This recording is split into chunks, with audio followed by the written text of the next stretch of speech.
Assalamu alaikum wa rahmatullahi ta'ala wa barakatuhu. Jama'a, kowa ya san wannan ganyen darbejiya, wasu ce masa ganyen maina.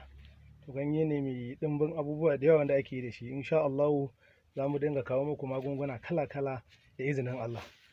Sannan wannan ganye kowa ya san shi muke cewa dogon Kano.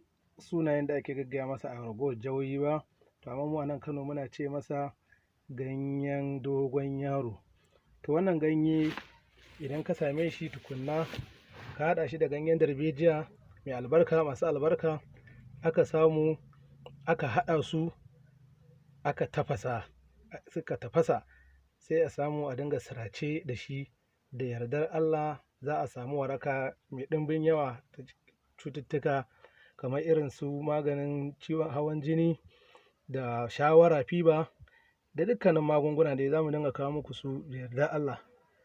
Sannan kuma akwai shi wannan ganye, ana samun ganyen goba da ganyen lemon tsami da ganyen mangwaro da ganyen ayaba.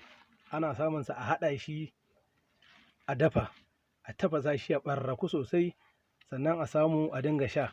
In Allah ya so yadda kasalar jiki, shawara, in Allah ya so yadda yana magani sosai da sosai.